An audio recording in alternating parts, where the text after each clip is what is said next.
Tell Us Another One is brought to you by Mad Marco Enterprises. Show idea, concept and design by Marco Liberati. Please enjoy the show. Cheers! Tell Us Another One, a show with tall tales, jokes and antidotes. And now please welcome your host, Marco Liberati. Thank you very much. Welcome to another exciting episode of Tell Us Another One. Thank you guys for coming out. We've got our live studio audience here. If you want to be part of a live studio audience, get on to tellusanother1@gmail.com and share your favourite joke with us and come on down and be part of the live audience and have some fun with us. I was in the city today driving along and I saw the police on the bicycles, the bicycle police. And I was looking at them and they've been around for a while, I've seen them. And I saw this one guy and I'm thinking, is that actually a position that they go for in the police department, or is that punishment for the overweight policeman? You know, like I've just had this thing happening in my head here. I saw the whole thing unfold and imagination kicked in and I thought the senior sergeants called the constable in and said, listen here constable, but we've noticed that your performance has dropped. You're way behind in your paperwork. You've gained a lot of weight and we're going to put you in the bicycle patrol. All right? So it's a 6-month trial. We're going to get you in there and hopefully this remedies the problem. Hopefully this sorts things out for you, okay? Now it's going to be tough, okay? It's going to be tough. It's going to be physically and mentally demanding, trying to keep the respect of the public while you're dressed in lycra. but good luck out there, okay? I never thought in all my years of service in the force I'd ever say the words lycra, but you wear that police uniform with pride, okay? You get out there, you get on your bike and you go out there and you do your thing, okay? Now if you're going to chase people down on that bicycle and if for some reason you're to chase them by foot, well good luck going out there with your little clucky shoes and your little penguin walk. No, let's keep it professional. I'm really sorry, I apologise for that. But you go out there and you sort yourself out. So there's your lycra uniform and there's your bike out in your bike rake and your lycra uniform. So good luck. So I wish you well. That's the end of the interview. We'll see you in 6 months' time for another performance review. So on your bike, you fat constable. Oh yeah. Oh, thank you. Thank you very much. Thank you. Now, just so you all know, I did not swear. Okay, we've kept it all clean and professional. I'm a law-abiding citizen here. Okay, I did say fat constable. Okay, just so we're all clear. Thank you very much. And now it's time for a little segment we call Joke Off. And joining us today, our local Melbourne comedian. Please welcome to the stage, Joel Templey. Thank you very much. Good to be here. Hello. Thanks for coming on out. Oh, thank you. All right, we've got a couple of viewer jokes and we've got a couple of Joel Templey originals, I believe.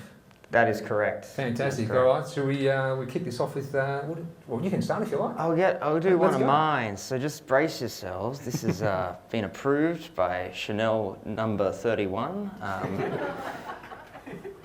Here we go. Don't get weird, all right? Just it's a good joke. Just don't get, why do Muslims, chill out. Why do Muslims get angry easily? Why do Muslims get angry easily? Because their Bible's called the Karen. All right. Karen joke. All right. Oh, good. I like it. I like you, Dandy. I like you. This is good. All righty. So we've got a viewer joke here. All right. Once you guys contain yourselves, we'll carry on. Alrighty. Oh no. Okay, here we go. So, 2 morons are riding a motorcycle. Piggyback, right? 2 morons on a motorcycle, a big moron and a little moron. One falls off. Which one falls off? The big moron or the little moron? Little one, big one, little one. The big moron fell off because the little moron was a little moron. Hey, there we go. All right. Oh, look at us creating art. This is fantastic. Shall I smash another one out? Please do. All right, this is... all right, here we go. Again, another thinker. Just bear with me. Why are kebabs from the Pacific Northwest of the United States? Why are kebabs from the Pacific Northwest of the United States the nicest in the world? Why? Because they're organ donors. Doner kebab. Doner kebab, organ donors, thank you. Oh, there it is. We're doing it. All right. All right. I've got one more here. This one is called the silent fart. So there's an old couple going out to the pictures, enjoying a lovely little movie. And then the wife goes over to the husband and says, oops, I think I've done a silent fart. And the husband leans over to the wife and goes, I think you need to turn your hearing up, love. There you go. Hey. All right. Oh, am I doing the? We've got an audience Yeah, joke. we do. You have an audience joke. Have you memorised it? Well, we'll find out. Did you write it down on your phone? I just got. It just says "Be brave," honestly, and enjoy yourself. Cool. Okay, we got a. Okay, and if I get it wrong, the guy can come up and tackle me. That's fine. It's standing on. It'd be weird if that didn't happen. We got a mechanical engineer, an electrical engineer, and a computer engineer. They're on a road trip across the Nullarbor. All right, and the car breaks down. The car breaks down, so they get out of the car. They have a look. They look around the car, going, what's going on here? And the mechanical engineer's like, it's the pistons. The pistons have seized, not enough oil. The electrical engineer's like, nah, man, it's the battery. The battery's messed up. And the computer engineer's like, have you tried opening the window and closing it again? There it is. Yeah, there you go. Good stuff. There it is. I'm just Awesome. a messenger. I'm just a messenger. There we go. We've got a millennial joke there. This is great. And you can see it right here on stage. You've got pen and paper and you've got the phone. Hey, there it is. That's the age gap here. Yeah. Alrighty. So, hey, have a round of applause for Joel Templin. Thank you for very coming on down. Thank you. Awesome. Alrighty, we've got a segment now that we call Street Jokes.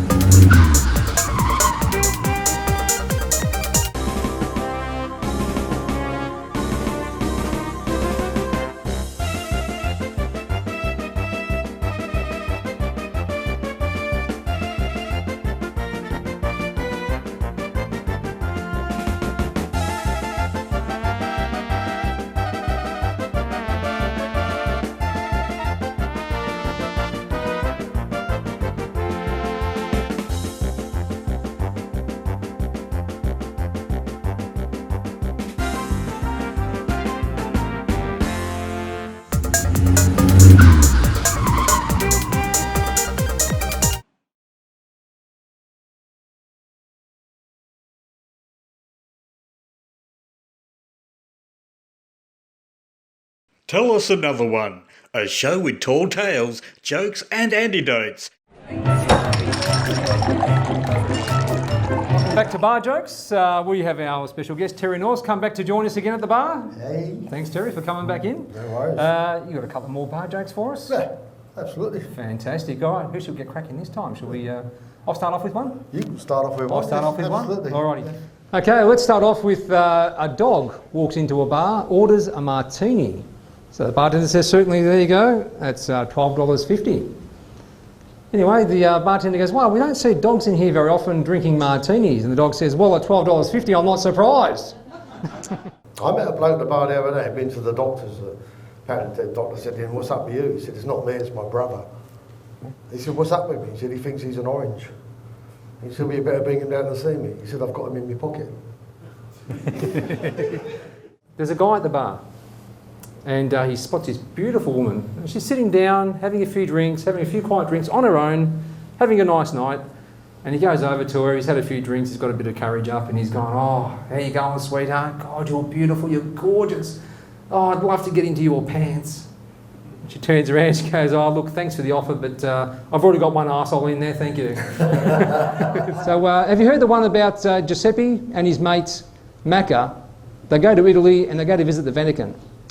Well, I'm not going to tell you it, I'm going to show it to you. So here it is, ladies and gentlemen, show us another one.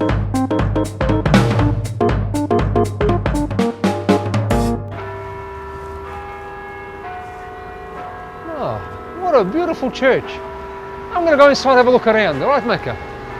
Just give me a couple of minutes and stay here and not make any trouble. Okay. Oh, nice tree. Oh, nice lawn.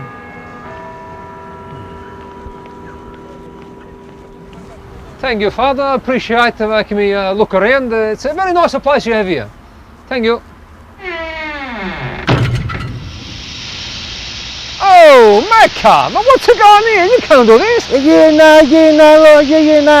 no, should be right, mate. Oh, you say yeah, no, but you do yeah. Yeah, right, let's get these sausages going and some bit of bacon and a bit of burger and, you know, it's going to be great. But Macca, you cannot do this. This is a church. This is sacrilege. You're going to burn in hell. Mate, the only thing I'm going to burn are these sausages. Oh, Macca, pack this away, put away, and we'll go to the San Marco down the road there, have a beautiful lunch. Oh no, the priesties are coming. That's it. I can't be part of this. I'm not going to go. Ta-da.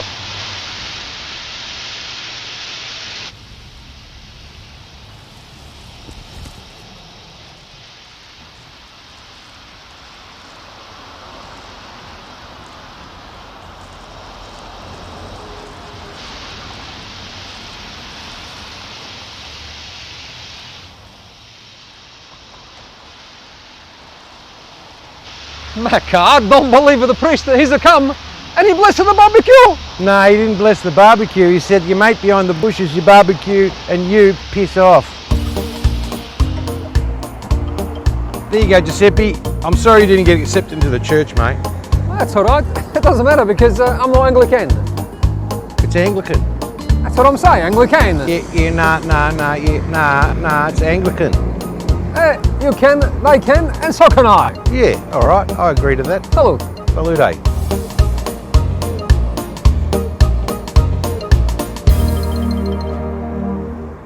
Yeah, and that was Show Us Another One. Did you enjoy that? Excellent. Here's someone prepared earlier, ladies and gentlemen. It's time for Knock Knock Jokes. It's an audience participation, so you know how it goes. I'm going to say knock knock, you're going to say? Hey, oh, you sound so enthusiastic. That's great. Okay, this is an Italian one for all you Italians out there. Knock knock. You're going to say, oh, who's there? Who's there?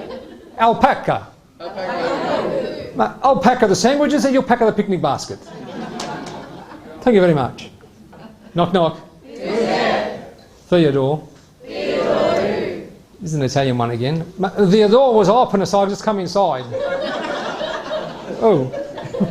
Okay, guys, that's enough of our knock knock jokes. Have a round of applause for our knock knock segment.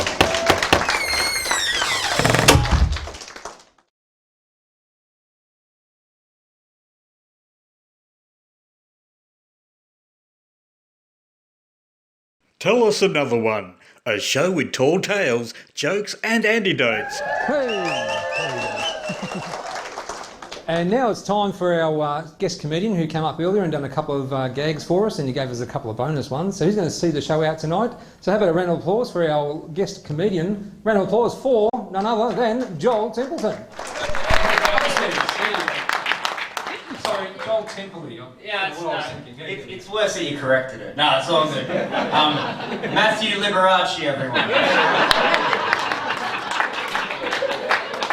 That's as good as it's gonna get. All right. Yeah. Knock, knock. No. I'll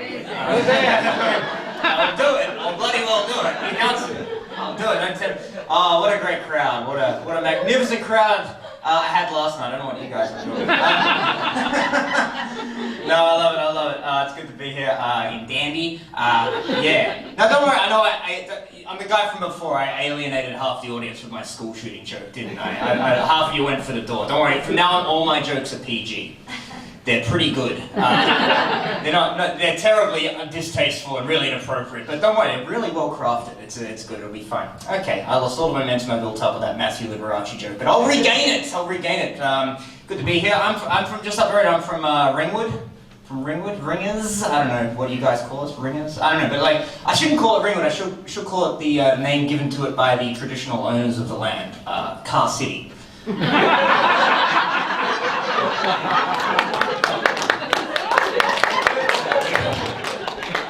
Let's sing it. Let's go. Keep your eyes open for a bargain.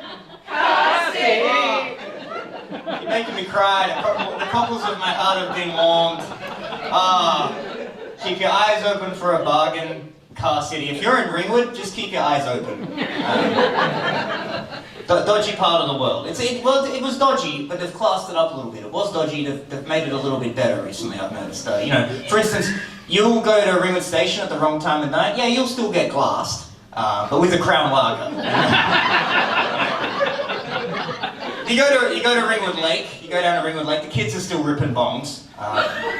But they're nice bongs, you know. They're glass, they bought it from off your tree, mum's put them through the dishwasher, you know. When I was a kid, it was just an empty Gatorade bottle and a garden hose, you know. It really lifted us, you know, gone up a notch. You know, there's still beggars hanging out the front of Eastland, but, you know, they're using a tap and go now, you know. That kind of thing, live in Ringwood. Yeah, you live in Ringwood, live in my parents' bungalow. Live in a bungalow out the back of my parents' house. And you can too. You can be just like me. Are you children? There are children in the audience. Are you children? Are you of age? You're all adults. Sorry, I thought I felt my ankle bracelet buzzing.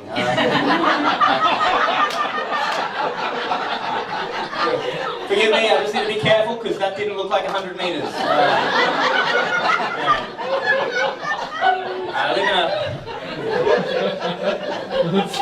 I live in a bungalow out the back of my parents' house, you know, live in the Australian dream, live in the Australian millennial dream, you know, of owning a home in 20 years when my parents die. That's it, that's my financial plan, that's all I got. That's the reality, that's Albo's Australia. Okay, all right, I love Albo. I just like saying this. I've just been saying recently since he got elected, like, thanks Albo. I don't even mean it, I like the guy, I'm just like, thanks Albo, it's just fun to say. I don't know. Now, back at the bungalow, it's interesting, it's, you know, where I grew up. It's my parents' property, it's where I grew up, so it's my childhood home. So it's really close to where I went to primary school. It's about a 5-minute walk from where I went to primary school. So, at the recent federal election, I voted at my old primary school, which means I got to do something that doesn't make a difference at the place where I was first told I'll never make a difference.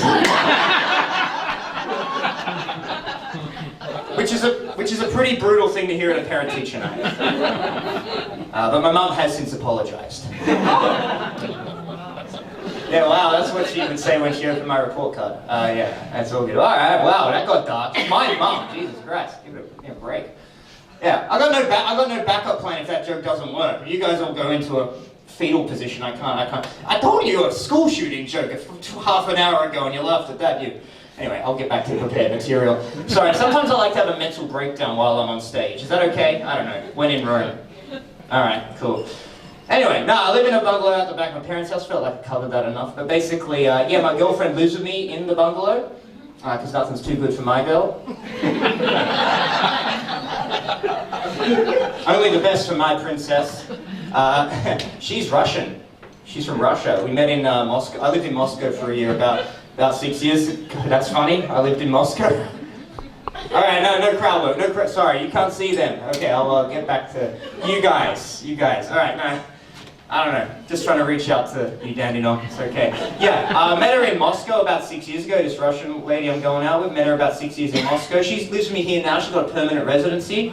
And, you know, 6 years. I think I'm almost ready to pop the question. You know, are you a spy?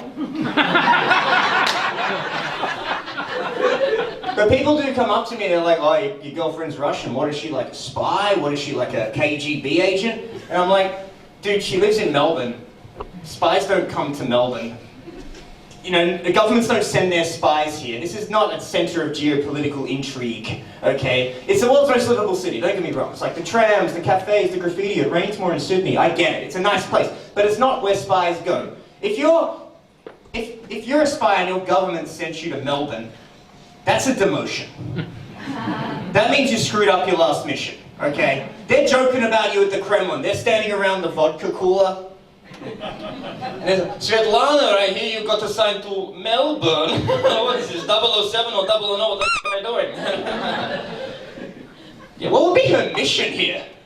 If you were a spy in Melbourne, what would you be sent here to do? Like, Svetlana, come here, good. We have satellite images. Here, we have Richmond Station. Here, we have Flinders Street Station. Every day, train stops between the two for no reason. And we need you to work out why. Slide number 2. Slide number 2.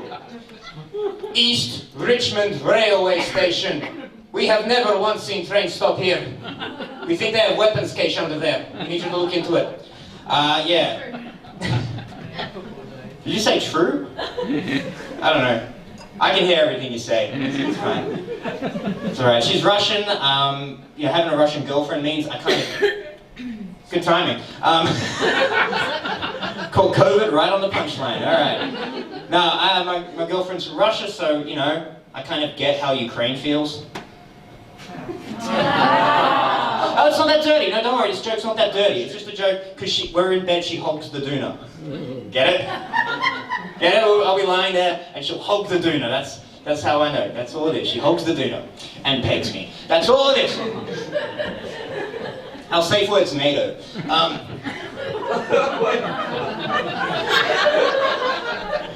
Yeah, it got a little weird. All right, cool. So I'll leave you with a wholesome joke. How about that? A wholesome joke. All right. I went to see my grandma today. Went to see grandma. You know, and she's doing really well. She in 2 weeks she turns 97 years old. Not bad, right? I mean, hopefully. My mom asked me, "Are you coming to grandma's 97th birthday?" I said, "I am if she is." You know what I mean? Bought a present, kept a receipt, you know? Gotta be realistic, they don't call the nervous 90s for nothing. I wanted to make it, don't get weird. I'm like, go grandma, come on Pamela. But, you know, I got my fingers crossed, and well, so does she, that's mostly the arthritis. But she's an amazing woman, my grandma. Mentally, she's really sharp, everything's still there. She still drives. Which, not well, but she still does it. Yeah, she hasn't done a head check since John Howard. Not because she physically can't, just because, I mean, Howard was her boy. You thought the world ended in 2020. The world ended for my grandma when that communist Kevin Rudd beat John Howard. That was it for her. She was like, this is over, I'm taking a few of you pricks with me. She was 82 years old. She didn't think she had another election cycle in her, alright? But here we are in 2022. She told me if Albo won, she'd start driving at night again. So if you're around Mitcham after 6 p.m, be careful, because Pam's pissed, alright? Guys, you've been fun. Have a good one. Thank you very much.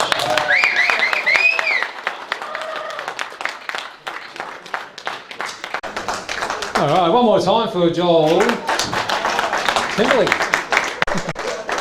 That's great. I think we've covered all bases today. We've done all types of jokes. We've even squeezed in a couple of mum jokes there. Thanks, Joel. Appreciate that. We've covered all bases. So hope you guys had a great night tonight. For those of you watching, hope you guys can join us on our next episode. Come down to the Dandenong Club and join us. And give yourselves a round of applause. Thanks for our live audience. Okay. And as I mentioned last time, we are raising funds for Heart Kids. So please donate to Heart Kids and have a great night and be good and good things happen. Thank you. Round of applause for yourselves, thank you guys. And all those behind the scenes that have made it happen. So the marketing, the advertising, the material, Claudia, Jerry, Charlie helped me out today as well. Family, Olga, thank you guys for all helping out and making this show possible. Really appreciate it. And thank you guys for showing up. Show your friends.